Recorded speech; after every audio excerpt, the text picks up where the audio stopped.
I have transmigrated into the role of a palace made tasked with fanning the emperor. Upon realizing this predicament, I nearly brought the peacock feather fan crashing down upon the emperor's head. Oh my, I have become a mere shadow. Not a protagonist, nor even a supporting character. At best, I am a passerby. As long as I can endure, I shall survive. I gripped the handle of the fan tightly, my gaze fixated on the tips of my shoes. I pretended to be an emotionless spirit of the fan. In the imperial study, the emperor was engaged in discussions with several ministers. The situation in the northern border is critical. The supply of provisions must keep pace. The emperor's voice resonated with a deep, commanding authority. I cautiously lifted my eyes to steal a glance. The man seated at the dragon table appeared to be around 25 or 26 years of age. With sword-like brows and starry eyes, the bright yellow dragon robe accentuated his regal presence. Such beauty would undoubtedly make him a top celebrity in modern times. Alas, he is a feudal patriarch capable of taking my life at any moment.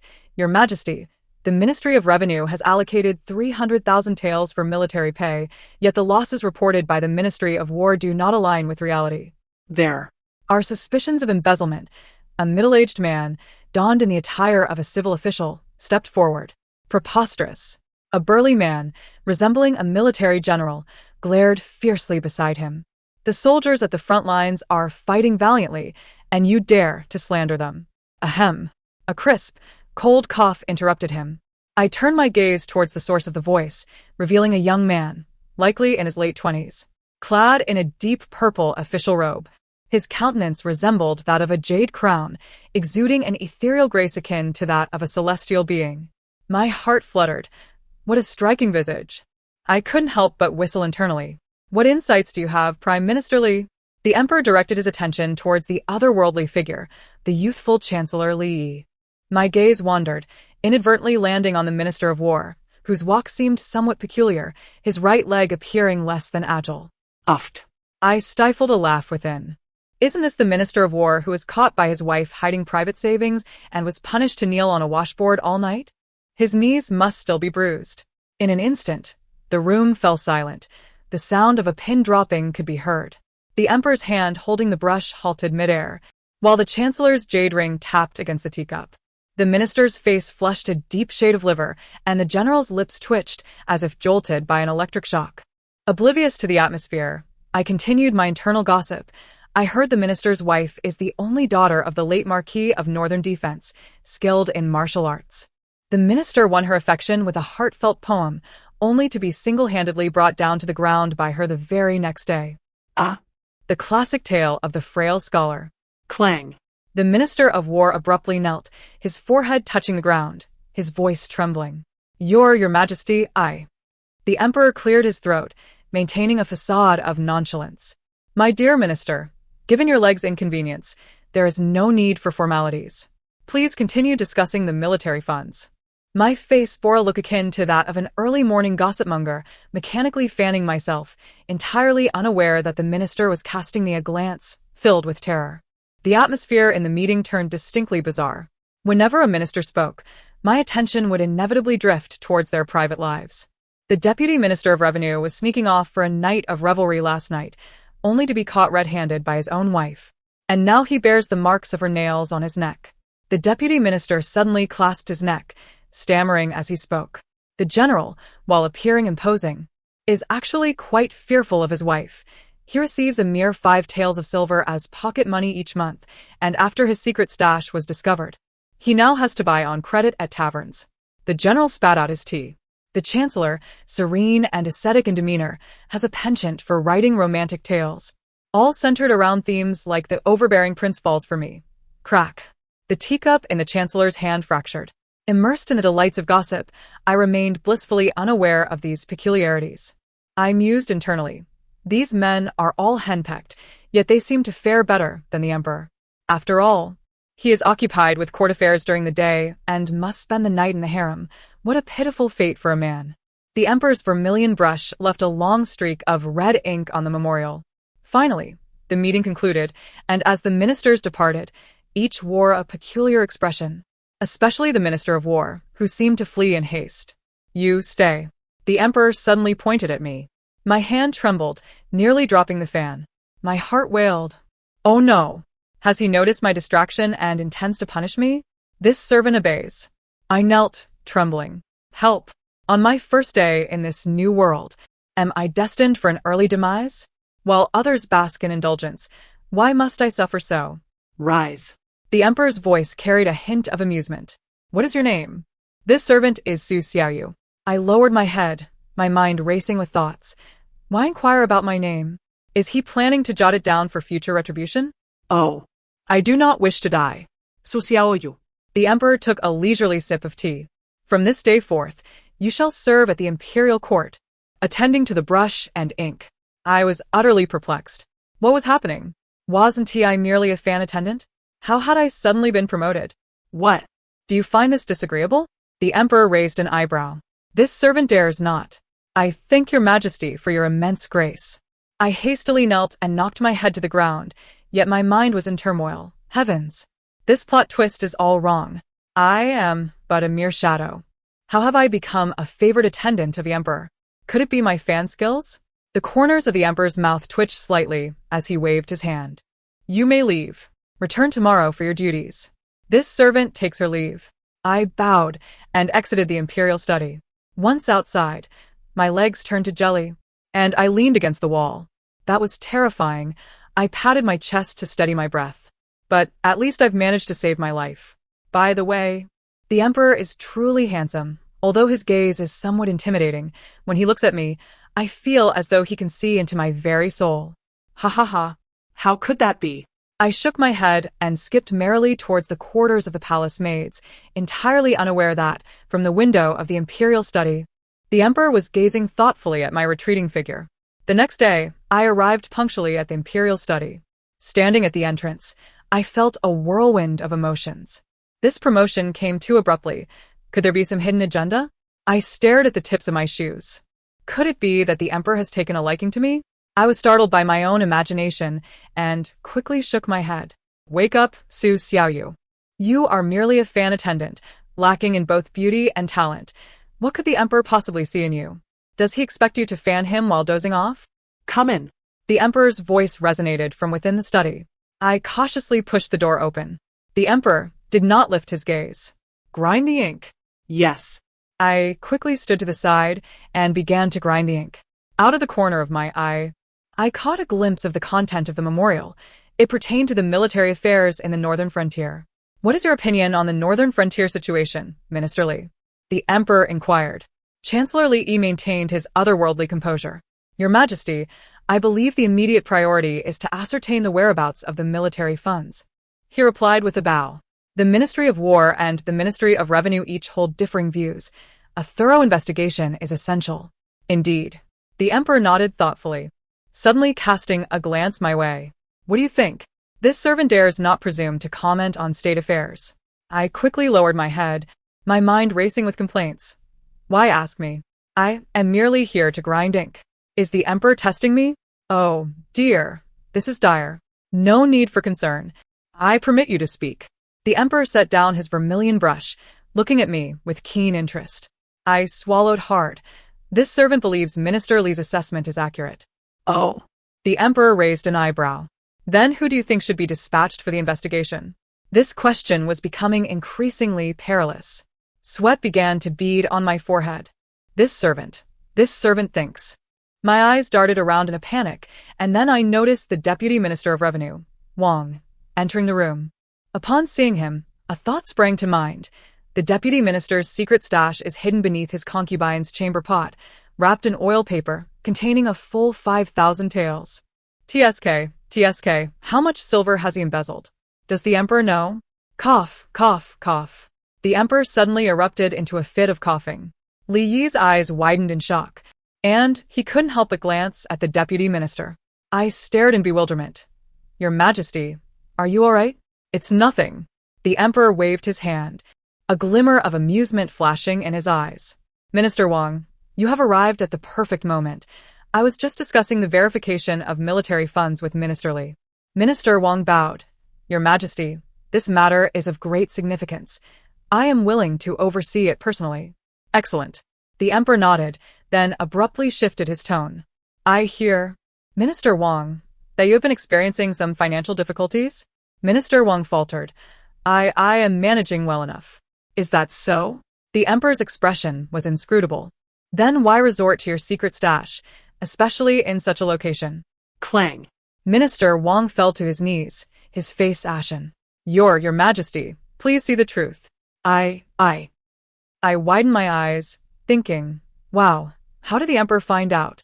What ails you, Minister Wang? The emperor feigned concern. I was merely inquiring casually. Someone assist Minister Wang to rest. The Vice Minister Wang was utterly paralyzed with fear. Your Majesty, I am willing to contribute my small treasury to the national coffers for the good of the state. I beseech your Majesty to spare my life this once. Your intentions are commendable, and I grant your request, the emperor replied, pausing momentarily to add, however, do ensure it is thoroughly cleaned before you present it to the treasury. Wang prostrated himself on the ground, feeling as though he had narrowly escaped death. I humbly thank your Majesty for your generous grace.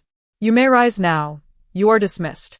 The royal guard remained motionless for a while, his legs trembling and unable to support him. The emperor signaled discreetly, and 2 guards swiftly approached to carry the limp vice minister away. I watched his retreating figure, my mind racing with thoughts. How does the emperor know such details? Could he possibly have someone watching the ministers? How chillingly unsettling. An eerie silence enveloped the imperial study. The emperor exchanged a knowing glance with Li Yi before turning to me and asking, Su Yu, do you have any family members? Replying to your Majesty, my parents passed away long ago, and I have but one elder brother serving at the border. I answered honestly, yet my thoughts spiraled. Could this be a census? Is he truly considering taking me as a consort? No, I have yet to experience love. The border? The emperor's eyes sparkled with interest. Which border? The northern frontier, Liangzhou. I replied, suddenly recalling something. Oh, my brother mentioned in his last letter that the rice they eat is mixed with sand, and the soldiers are voicing their grievances. I abruptly covered my mouth, panic-stricken as I glanced at the emperor. This was a careless remark. Would I be accused of spreading rumors? Both the emperor and Prime Minister Li's eyes brightened simultaneously. The emperor pressed further. Did your brother specify which unit he is with? It's the Liangzhou garrison. I stammered, internally lamenting. Brother, I'm so sorry. I might have implicated you. Excellent. Very good, the emperor exclaimed with a smile, turning to Li Yi. Liaking. Dispatch someone to discreetly investigate the Liangzhou garrison, focusing on their military pay. Li Yi bowed. I shall attend to it immediately. Before leaving, he cast a meaningful glance in my direction, sending shivers down my spine. Your Majesty, did I perhaps speak out of turn? I inquired cautiously. Quite the contrary. The emperor seemed in high spirits. You have done a great service. Someone, reward Su Yu with 20 taels of silver. I stood there, dumbfounded, as I received the silver, utterly bewildered. What on earth? I merely mentioned my brother's letter, and now I am being rewarded? Could the emperor truly be this naive? The corners of the emperor's mouth twitched slightly as he pretended not to hear my internal musings and resumed reviewing memorials. Over the next few days, I gradually adapted to my duties in the royal presence. The emperor appeared particularly fond of soliciting my opinions on matters ranging from state affairs to trivialities of the harem, always asking, what do you think? I oscillated between cautious restraint and candid expression, fearful that a single misstep could cost me my head.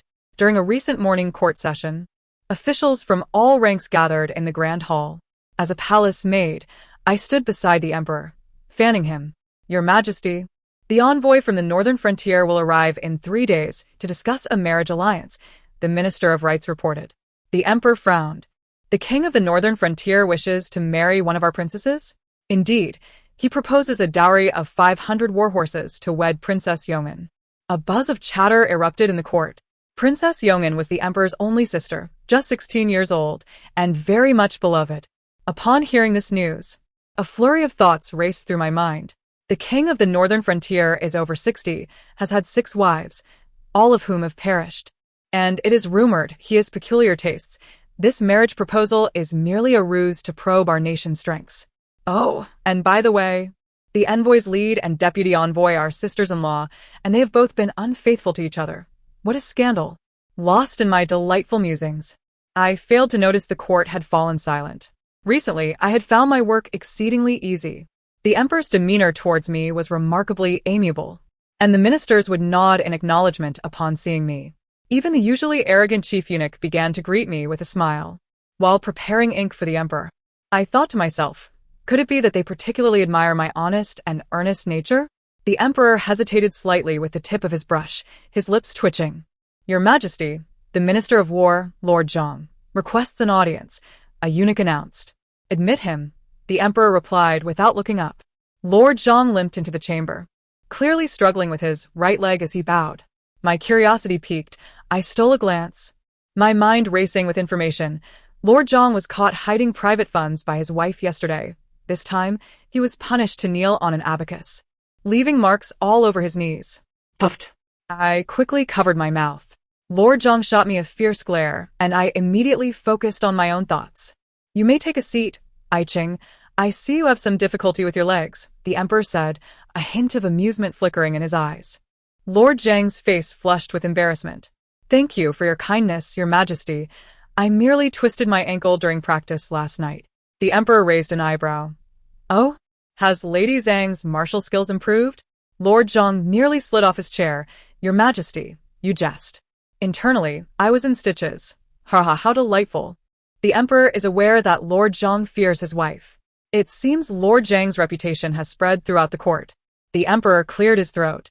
What brings you here, Lord Zhang? Lord Zhang wiped the sweat from his brow and replied, Your Majesty, the envoy from the northern frontier has arrived at the relay station. But I noticed they have over 20 more attendants than reported, which raises some concerns. The emperor appeared contemplative. Who are these additional individuals? They claim to be merchants, yet they all seem robust and not like ordinary traders, Lord Zhang said, frowning. I instinctively glanced at Lord Zhang, eager to hear more. These individuals are likely assassins sent by the king of the northern frontier, disguised as merchants to infiltrate the capital, intending to create chaos should negotiations fall through. The leader bears a scar on his face and is staying in the second room on the west side of the relay station, with weapons hidden in the cargo's compartments. Cough, cough. The emperor suddenly began to cough, startling me into hastily offering tea. Your Majesty, please take care of your health, Lord Zhang exclaimed with concern. The emperor waved his hand dismissively. It's nothing. Lord Zhang, focus on monitoring the relay station closely and also investigate whether there is anything amiss with their cargo. Lord Zhang nodded repeatedly. I shall comply. After Lord Zhang took his leave, the emperor turned to me unexpectedly. Su Xiuyu, what do you believe the northern frontier envoy intends? I replied, bewildered. I am not versed in such matters of state. No matter, let's consider it casual conversation. The emperor set down his brush, watching me with keen interest. I steeled myself. I suspect they may harbor ill intentions. What leads you to that conclusion? The emperor inquired further. Just a hunch? I replied cautiously, though my thoughts raced. Those assassins seem to be targeting Princess Yong'an. They likely intend to abduct her to force the emperor's hand. The emperor's expression suddenly turned cold. I understand now. Summon Prime Minister Li and the general. Moments later, Li Yi and the general arrived together. The emperor succinctly explained his suspicions regarding the northern frontier's ulterior motives behind the marriage proposal. The audacity of those northern thieves. The general seethed with fury. I request permission to surround the relay station with the Imperial Guard. Yet Li Yi remained composed. That would be unwise. Without solid evidence, surrounding the relay station would breach diplomatic etiquette. Instead, we should use their own tactics against them to draw them out. The emperor nodded. You speak wisely, Li Aiqing. Strengthen the defenses of the harem and send capable personnel to infiltrate the relay station, keeping a close watch on those merchants. I listened intently, captivated by the unfolding drama. In my mind, I pondered. Li Xiang is indeed astute. Those assassins plan to strike during the princess's garden stroll in 2 days. If we act prematurely, they will undoubtedly alter their scheme, making it even more challenging to guard against. A spark of insight flickered in the emperor's eyes.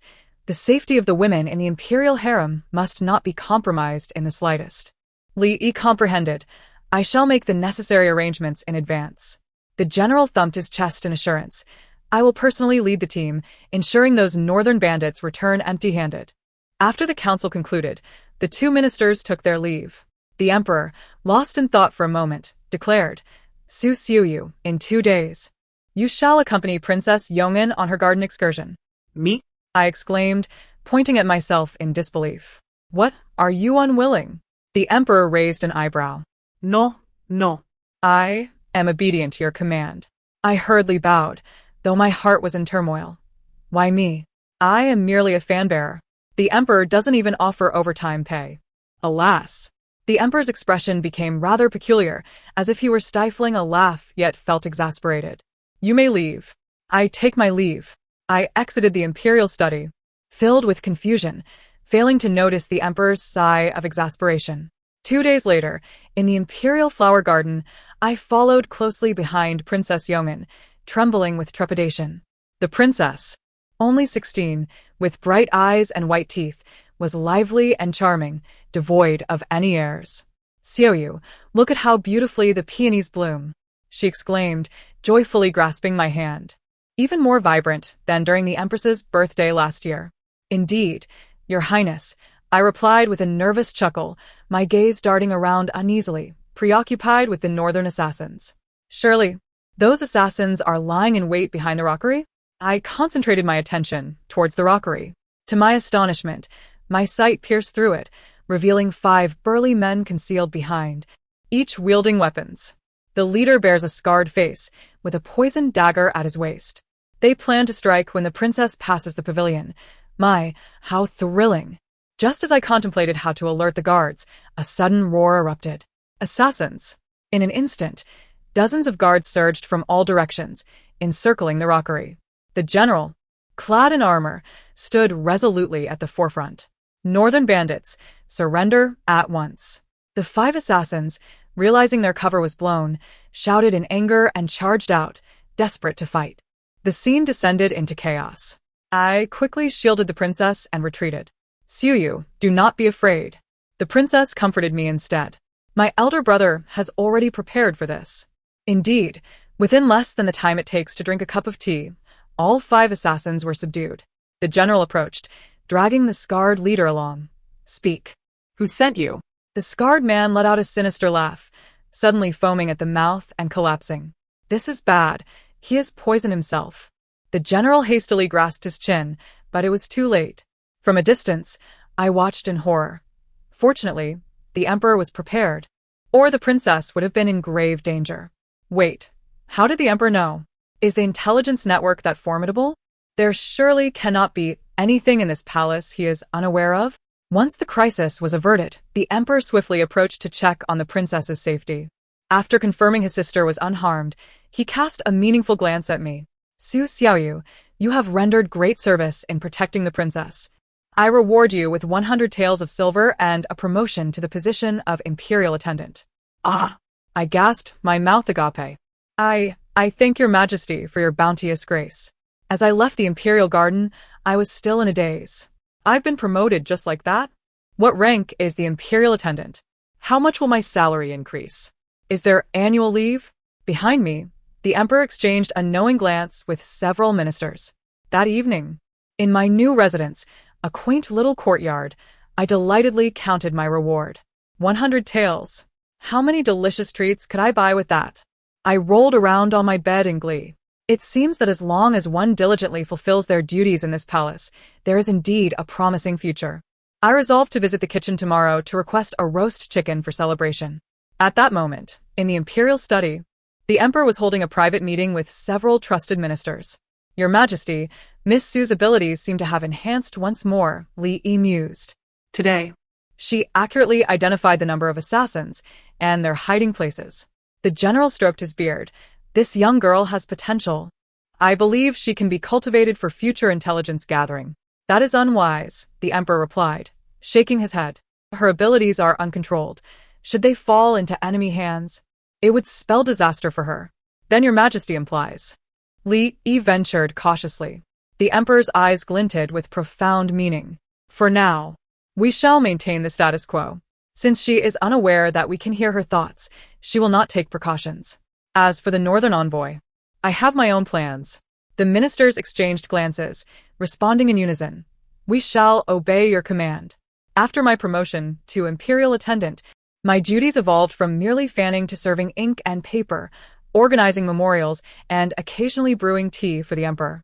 Though the workload increased, so too did the rewards. My monthly salary tripled, along with my own little courtyard and a dedicated maid. The speed of this promotion and pay increase is akin to riding a rocket, I thought gleefully as I refilled the emperor's teacup.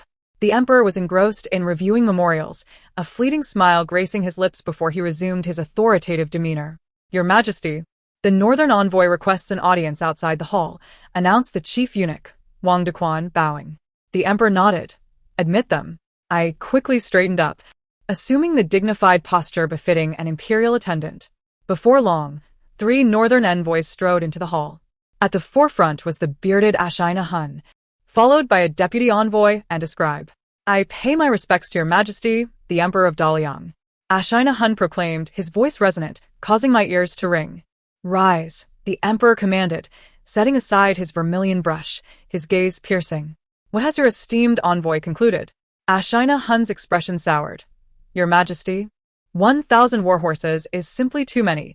My king can only provide 800 at most. I discreetly assessed them. Unable to suppress my curiosity, Ashina Hun is actually holding a confidential edict which allows for 1,000 horses, but he wishes to negotiate to pocket the remaining 200. The deputy envoy is calculating how to split the spoils with his brother-in-law, while the scribe covertly harbors poison in his belt, intending to taint the emperor's tea. The emperor's countenance darkened. Since your envoy lacks sincerity, you may take your leave. Guards, escort them out. Wait. Ashina Hun exclaimed in a flurry. Your Majesty, all matters are negotiable. The emperor sneered. 1,000 warhorses, not one less, in addition to 5 trading posts along the border. Otherwise, we shall not discuss further. Ashina Hun broke into a sweat. Allow us to deliberate once more. No need. The emperor suddenly slammed his palm down. Do you truly think I am unaware of your clandestine plot to abduct Princess Yongin? Unaware of your poison? Unaware of your avarice? The faces of the 3 envoys turned ashen, especially the scribe, who instinctively reached for his belt. Guards. The emperor's command rang out. The guards immediately surged in, surrounding the 3. Search them. Indeed, from the scribe's belt, a packet of white powder was discovered. Upon examination by the imperial physician, it was identified as a slow-acting poison. Ashina Hun's legs buckled, and he fell to his knees. Your Majesty, please discern. This matter was never sanctioned by my king. It was solely the actions of his servant. The emperor snorted coldly. In that case, I shall cleanse the northern court. Take him away and execute him. As the scribe was dragged out, he struggled violently. My lord, save me. It was you who ordered me to. Shut his mouth. Ashina Hun barked, turning back to the emperor with a forced smile. Your Majesty, this servant speaks nonsense and should not be taken seriously. The emperor, disinterested, declared directly 1,000 warhorses, 5 trading posts, along with 100,000 taels of silver as compensation for frightening Princess Yongin. Agree to these terms, and we shall sign the treaty today. Refuse, and I shall immediately dispatch troops to the northern frontier. I stood by, utterly astonished. Wow, the emperor is quite the negotiator. But indeed, the northern frontier is in the wrong and deserves to be taken advantage of. Ashina Huan's face turned ashen. After exchanging glances with the deputy envoy, he finally gritted his teeth and replied, the foreign minister obeys your command. Minister Li, draft the treaty. The emperor settled back into his dragon throne with satisfaction. Your Majesty, I shall set out for home tomorrow, Ashina Huan said, bowing deeply. As for the treaty's terms, my kingdom will certainly uphold them. The emperor nodded slightly. I hope that is the case. After the court session, just as I was about to slip away, I was suddenly intercepted by Prime Minister Li Su Shangyi. Li Yi maintained his usual aloof and ethereal demeanor. I have heard that you are quite skilled at chess. May I trouble you for a lesson or two? Ah? I was left bewildered. I do not know how to play chess. Minister Li is a chess master. You should give it a try. The emperor interjected unexpectedly, his eyes harboring a meaning I could not decipher. With a heavy heart, I reluctantly agreed. Then I shall embarrass myself. The chessboard was set up, and I sat down nervously. My thoughts raced. This is it. I cannot even play 5 in a row properly. Am I just waiting to be humiliated? However, as the match commenced, I realized that Li Yi was not as formidable as I had imagined. Or rather, it seemed he was intentionally going easy on me. How strange. Isn't Minister Li renowned as a chess sage? I pondered while placing my pieces. Why do I feel as though he is guiding my moves? Stealing a glance at Li Yi, I met his profound gaze and quickly lowered my head in fright. How have you been, Su Shangyi? Li's voice was as cool as jade. Replying to Minister Li, I am quite well, I responded stiffly. My mind racing. It seems Minister Li has a keen interest in me. Not in that sense, but more like an investigation. He has a booklet in his study that records What exactly is he documenting? Just as I contemplated prying deeper, Li Yi suddenly rose. It is getting late. We shall continue another day. With that, he left with an air of grace, leaving me alone to ponder over the chessboard. What just happened? I scratched my head. Why are these high-ranking officials so cryptic? While collecting the pieces, I suddenly noticed a small booklet lying under Li Yi's seat. Curiosity piqued. I picked it up. The cover read records of Su's words and actions. As I opened it, I was astonished to find it densely filled with notes on what I had said and when. What on earth? I gasped, nearly dropping the booklet. Could it be that Minister Li harbors secret affections for me? Why else would he only document my words? No, wait, that's absurd. Am I being too narcissistic? Ha ha ha. Perhaps he suspects I might be disloyal? The chilling thought sent a shiver down my spine. Yet, after a moment's reflection, I found it unlikely. I must be overthinking this. Perhaps the booklet serves as a surveillance record? After all, I am currently a favored individual in the court. I consoled myself as I returned the booklet to its place, deciding to act as if nothing had transpired. Upon returning to the study, the Emperor was busy reviewing memorials. I approached quietly to grind ink, my thoughts still occupied with the booklet. What are you thinking about? The Emperor suddenly inquired. Nothing. I hurriedly shook my head, internally cringing at the thought. Surely, I cannot confess that I suspect Minister Li has a crush on me. That would be too self-absorbed. The Emperor paused his pen momentarily before continuing to write nonchalantly. You may take a day off tomorrow. Feel free to explore the palace grounds. Really? My eyes lit up. Thank you, Your Majesty. Be sure to take the guards I assign. The Emperor added. I gladly accepted, as you command. With bodyguards in tow, I reveled in the fleeting joy of living like a wealthy person. Early on the day of my day off, I donned my everyday attire, pocketed some money, and prepared to venture outside the palace. As I approached the palace gates, 2 guards stepped forward. Su Shangyi, we are assigned to protect you, the lead guard declared, cupping his fist in salute. He was tall and imposing, providing a sense of security. Thank you for your service. I thought to myself, Su Yao. Have finally gained some recognition. I want to laugh heartily, but alas, even a triumphant jig is beyond me. The captain of the guards twitched his lips, but quickly regained his composure. Where does Miss Su wish to go? Let's start with a stroll through the Easter market, I replied enthusiastically. Having been here for a while, I had yet to truly experience the splendor of the capital. The Eastern market was bustling with activity. Various shops lined the streets. Like a bird released from its cage, I flitted from one stall to the next, completely forgetting about the 2 guards trailing behind me. Miss, care to take a look at our exquisite cosmetics? A flamboyantly dressed, middle-aged woman called out warmly. I leaned closer to the counter, captivated by the delicate porcelain boxes on display. The woman lowered her voice. Are you perhaps from the palace? My hand trembled, almost dropping the cosmetic box. How do you know? I have a keen eye for discerning people, she said with a smile. With your beauty, you must be serving a noble in the palace. My instincts kicked in, and I began to feel wary. This woman is an undercover agent from the northern frontier. She is lying in wait outside the palace, attempting to recruit palace maids to act as informants. She intends to poison the emperor's food. I gasped, taking a few steps back. I just remembered I have something to attend to. With that, I turned and hurried away. The 2 guards immediately followed. The woman shouted after me, Don't rush off. My dear, I have even better wares. I did not look back, quickening my pace until I turned down 2 streets before daring to stop and catch my breath. Su Shangyi, what happened? The captain of the guards asked with concern. Nothing, I just suddenly lost my desire to buy. The captain cast a thoughtful glance toward the direction of the cosmetic shop, but did not press further. After that, my enthusiasm for shopping waned completely. My mind consumed by thoughts of that undercover agent. Should I inform the emperor? I wrestled with the dilemma. But if I speak out, how do I explain how I knew she was an undercover agent? What if the emperor asks about my source of information? Just as I was fretting, an enticing aroma wafted through the air. Looking up, I spotted a roast chicken shop. The shop displayed freshly roasted, golden brown chickens, making my mouth water. Forget it. I needed to fill my stomach first. I waved my hand grandly. Boss, 1 roast chicken, please. As I sat at a small roadside table, indulging in my feast, I noticed a young scholar across the street stealing glances at me. Upon closer inspection, I saw he bore the insignia of the general's residence. Oh, Isn't that a person from the general's residence?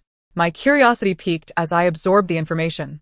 It turns out the general's only daughter is missing, and the residence has dispatched people to search everywhere. This scholar is the lady's tutor who has long harbored a secret affection for her, convinced that she has been kidnapped rather than eloped. As I munched on the chicken leg, I reflected, the general's daughter is indeed being held captive in an abandoned manor on the western outskirts, with the kidnappers planning to extort a ransom. Cough, cough. The captain of the guards suddenly broke into a fit of coughing. Sir, are you all right? It's nothing, he replied, wiping his mouth before abruptly standing. Miss Shawnee. Please wait here. I shall be right back. With that, he hurriedly departed, leaving me exchanging glances with the other guard. After satisfying my hunger, I continued to explore several silk and jewelry shops, purchasing some trinkets along the way. On the way back to the palace, the commander of the guards hurriedly caught up with us, his face unable to conceal a joyful expression. What good fortune has befallen you, my lord? I inquired with curiosity. Oh, nothing, he replied, a smile tugging at the corners of his mouth. I merely assisted a friend in resolving a troublesome matter. I did not dwell on it further, humming a little tune as I settled into the carriage for our return to the palace. Upon arriving at my courtyard, a young eunuch approached me. Lady Sue, His Majesty requests your presence in the study. Now? I glanced at the sky. It's almost time for dinner. The eunuch whispered. His Majesty said it was urgent, seemingly concerning the Grand General. My heart sank. I had yet to devise a way to disclose the matter regarding the general's daughter to the emperor. Entering the study, I found both the emperor and the Grand General present, both wearing expressions of delight. I pay my respects to your Majesty and the Grand General, I said, Performing a proper bow. No need for formalities, the emperor replied gently. Su, you have accomplished a great deed today. Ah? I was utterly bewildered. I did nothing today. I merely stepped out of the palace. The Grand General stepped forward excitedly. My daughter has been found. Thanks to the guards by your side. I blinked in confusion. What happened? The emperor explained. The commander of the guards discovered some clues, led a team to the western suburbs, and located the kidnapped daughter of the general in an abandoned manor. That's wonderful, I exclaimed with genuine joy. Is she unharmed? She was startled but is otherwise fine, the Grand General said, with reddened eyes. Lady Sue, I owe you a debt of gratitude. I hurriedly waved my hands. No, it is the commander's merit. I did nothing at all.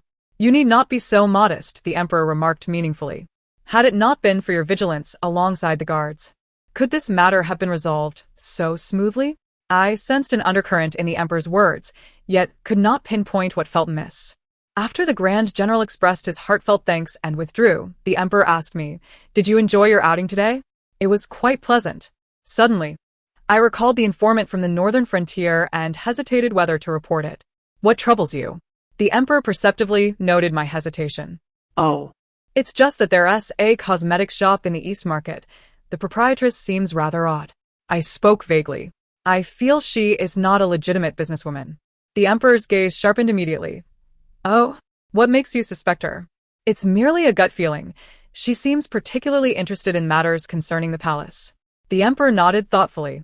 I shall send someone to investigate. Do you remember the location of the shop? Yes, indeed. I quickly provided a description, feeling a sense of relief. This way, even if that woman is apprehended, it won't implicate me. Su Xiaoyu, the emperor suddenly said with gravity.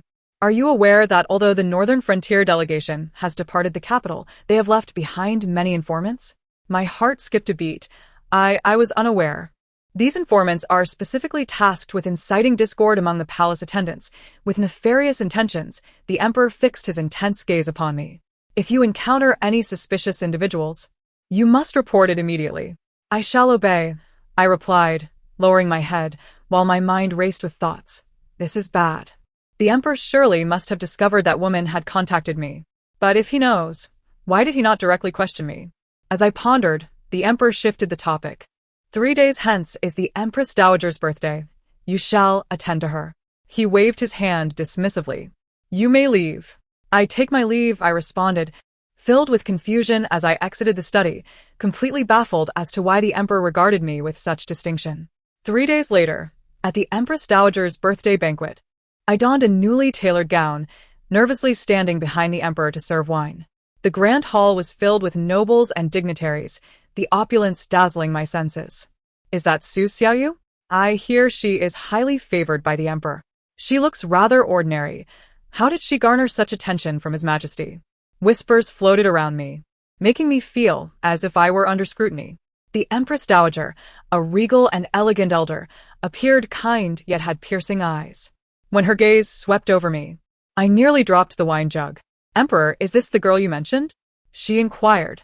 Indeed, Su Xiaoyu is clever and perceptive. I believe Mother will take a liking to her, the emperor replied. Oh? The Empress Dowager beckoned me forward. Come, let me have a good look at you. My legs trembled as I curtsied. I pay my respects to your highness, wishing you longevity as boundless as the East Sea and blessings as enduring as the South Mountain. Such sweet words, the Empress Dowager chuckled. I hear you helped the Grand General find his daughter? I dare not take credit. I quickly denied. It was the commander of the guards who deserves the praise. I did nothing. The Empress Dowager lowered her voice. But do you know if Deputy Minister Zhao of the Ministry of Rights has truly taken a concubine and fathered an illegitimate child as rumored? Ah! My eyes widened, momentarily at a loss for words. Mother! The emperor interjected helplessly.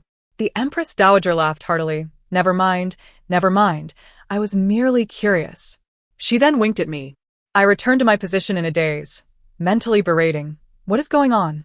Is the Empress Dowager also so gossipy?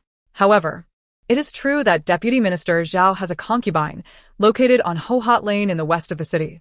That child is already 5 years old and looks just like him. Ahem. The emperor suddenly coughed, prompting several nearby ministers to cover their mouths. The Empress Dowager maintained her composure, but her eyes sparkled with the satisfaction of having overheard a juicy tidbit. Halfway through the banquet, a palace maid approached the Empress Dowager with a platter of pastries. I inadvertently glanced at her, and my entire body tensed. That maid is an informant from the northern frontier. She has poisoned the pastries. I broke into a sweat, watching as the Empress Dowager prepared to take the pastries. Without a second thought, I dashed forward. Your Highness, please hold. The hall fell silent, all eyes turning to me. The maid trembled, nearly dropping the platter. I meant to say, I improvised quickly. These pastries look far too delectable. May I taste one on behalf of your highness? The Empress Dowager's eyes gleamed with interest. What a greedy girl, granted. I took the pastries, feigning a taste while discreetly concealing them in my sleeve. I pretended to chew, delicious. However, it seems there is too much sugar. Did your highness not mention recently about reducing sweet foods? The Empress Dowager understood my hint and waved her hand. In that case, remove them. The maid's face turned pale as she hurriedly retreated. The emperor exchanged a knowing glance with me, and the commander of the guards quietly followed her out. After the banquet, the emperor summoned me to a side hall. You have accomplished another great deed today. I do not understand. I feigned ignorance. The imperial physician has confirmed that the pastries were indeed poisoned. I gasped, that maid. She has confessed. She is a spy from the northern frontier. The emperor stated coldly. She intended to poison the Empress Dowager and incite chaos within the court. I patted my chest. Thank goodness we discovered it in time. The emperor fixed me with a deliberately serious gaze. How did you know the pastries were poisoned? I noticed her anxious demeanor and found it suspicious, I replied. The emperor did not press further. Very well. You may return to rest. Thank you, your majesty. I felt as if I had been granted a reprieve. Quickly bowing and exiting. As I stepped out of the hall, I let out a sigh of relief. That was close. I nearly slipped up. But why didn't the emperor inquire further? Is he not curious? Shaking my head, I decided to let it go. After all, preserving my life was what mattered. Why should I concern myself with the reasons behind it? Upon returning to my residence, The moment I pushed open the door, my eyes fell upon a meticulously crafted food box resting on the table. Curiosity piqued. I opened it to discover an assortment of delectable pastries within, accompanied by a note. A gift for you, to spare you the trouble of competing for food next time. I scratched my head in bewilderment. Why would the Emperor bestow such treats upon me? Who have I been competing with? Today, I merely seized some delicacies from the Empress Dowager. Is the Emperor mocking my gluttony? I pinched a piece of osmanthus cake and popped it into my mouth. The sweet taste instantly obliterated all my troubles. What does it matter? I mused contentedly. With food, drink, and a salary, this little life isn't half bad. Outside the window, a shadow quietly slipped away, hastening towards the imperial study. After hearing the report, the Emperor's lips curled into a faint smile. This girl is rather easy to please. My status within the palace had become increasingly peculiar.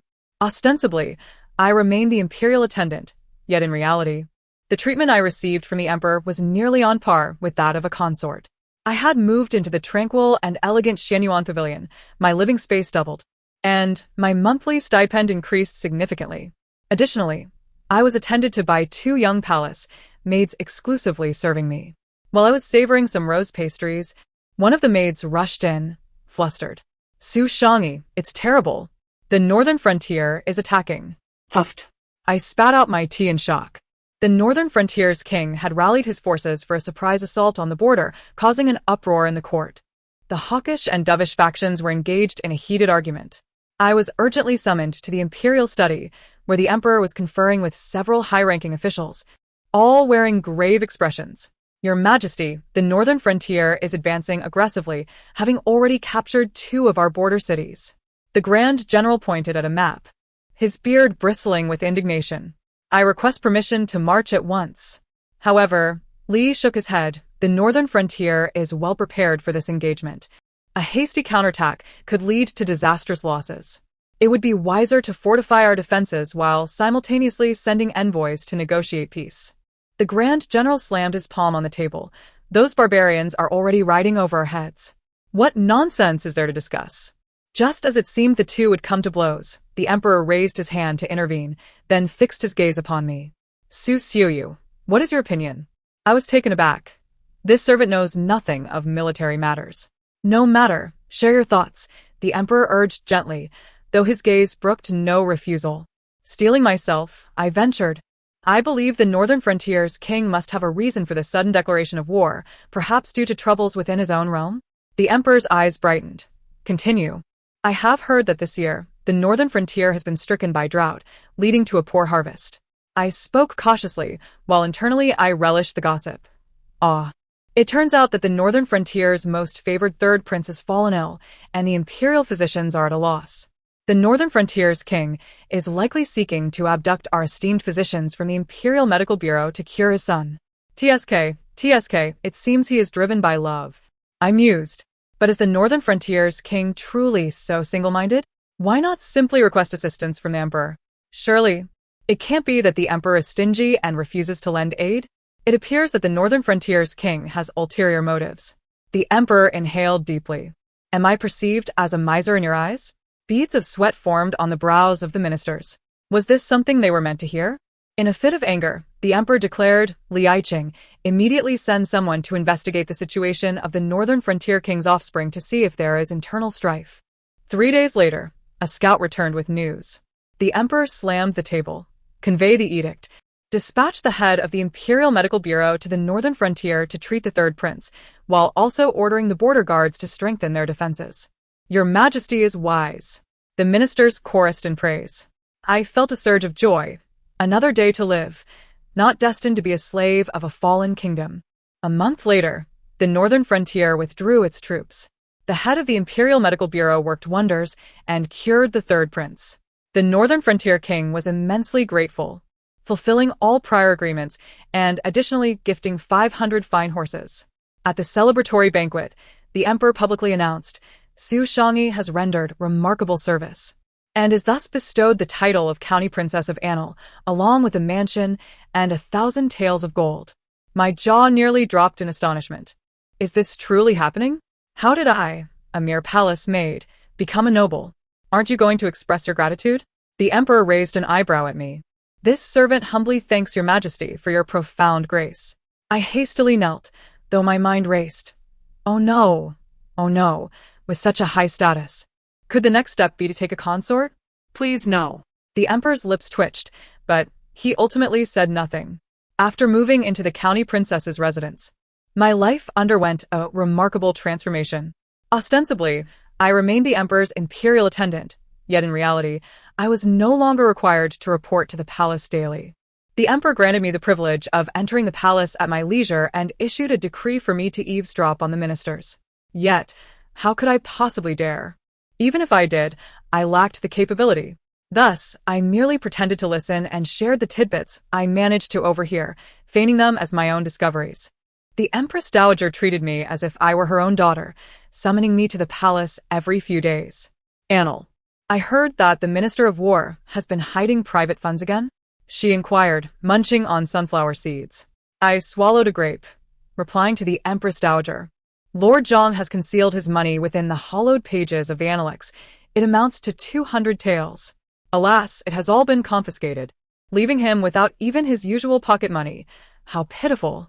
The Empress Dowager laughed heartily, slapping her thigh in delight. Witnessing her joy brought a smile to my face as well. Each visit to the Empress Dowager resulted in a bounty of rewards for me.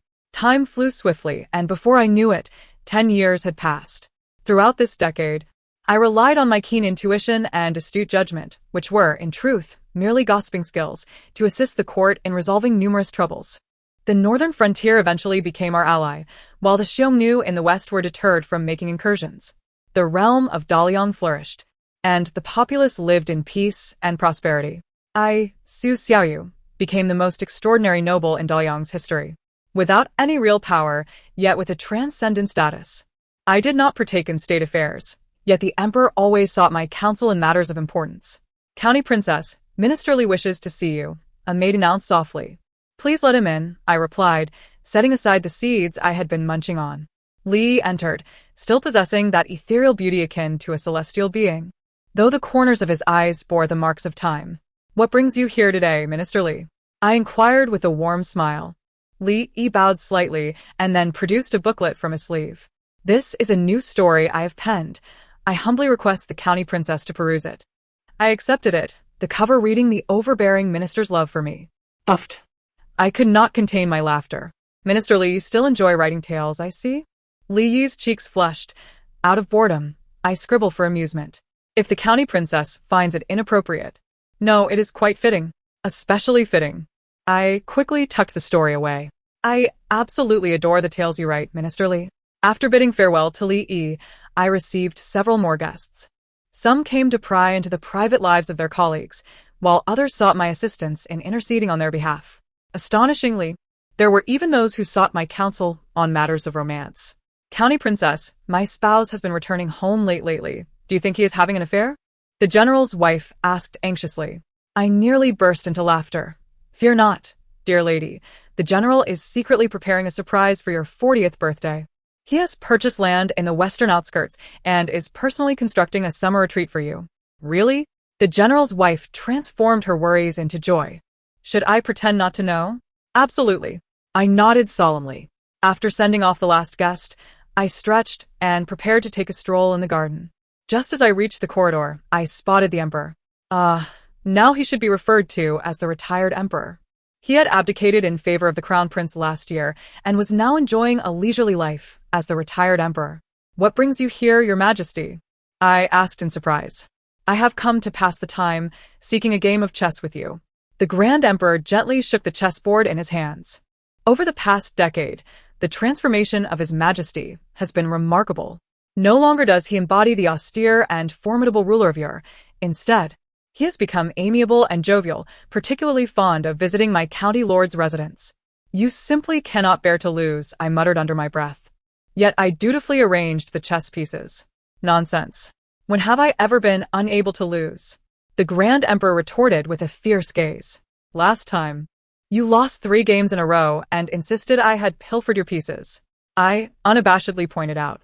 The Grand Emperor's face flushed with embarrassment. That was clearly you who stole them. Where is your evidence? I inquired. I felt it, he exclaimed. as we exchanged banter while playing chess, as naturally as we had done every day for the past 10 years. In the midst of our game, the Grand Emperor suddenly asked, "Little fish, you are 35 this year, are you not?" "Mm-hmm," I replied distractedly, my gaze fixed on the chessboard. "Have you never considered settling down?" he inquired, feigning casualness. My hand trembled, causing a piece to fall upon the board. Why do you ask this all of a sudden? "Just curious," he answered, his eyes burning with intensity. "You must know that as soon as you nod your head, countless suitors would line up to marry you." I pouted. "No thanks, I quite enjoy my solitary life. Marriage is such a hassle. I would have to manage a household and raise children. Unlike now, when I can eat and play as I wish, and indulge in daily spectacles." "You..." The Grand Emperor shook his head in exasperation. "Is this how you intend to spend your entire life? What is wrong with that?"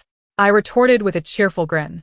"I am the happiest county lord in Daliang, possessing status, wealth, and freedom." The Grand Emperor laughed heartily. Very well, do as you please." We continued our game until twilight descended upon us, at which point the Grand Emperor rose to take his leave. As I accompanied him to the door, he suddenly turned back. "Little fish, have you truly never considered entering the palace? What insights does the Prime Minister have?" This was the first time in a decade he had posed the question so directly. I smiled. "Your Majesty, someone like me is ill-suited for life within the palace walls." The Grand Emperor regarded me silently for a moment before nodding gently. "I understand." In truth, I knew that for the past 10 years, he had been waiting for me to change my mind. But I was even more aware that once I entered the palace, I could no longer be the joyful Su Xiu. It is better this way, to spend a lifetime indulging in gossip, bringing joy to ourselves and others. Seasons changed, and many more years passed. I realized my aspirations, feasting on gossip throughout my life, remaining unmarried. I witnessed the tales of Li Yi, from the overbearing minister's love for me to the cold general's delicate wife. I bore witness to the couple, the Minister of War and his spouse, as they transitioned from rivalry to growing old together. I saw the daughter of the great General marry that infatuated teacher, and the Grand Emperor maintained his cherished habit of visiting my county lord's residence to play chess until the very end of his life. On the day of his passing, he left me a secret edict. The county lord Anil, Su Xiu, may enter any part of the palace, and no one shall impede her. This was his final gift to me, the right to continue savoring gossip.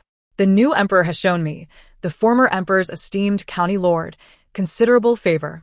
Aunt Anil, please tell us, did the concubine of the Minister of Revenue truly push the legitimate wife into the well? The newly arrived palace ladies surrounded me, their eyes sparkling with curiosity. I leisurely cracked open sunflower seeds, laughing like a benevolent Buddha. Well, it's a long story. The last rays of the setting sun bathed the palace's glazed tiles in golden hues. My circle of gossip companions had once again changed.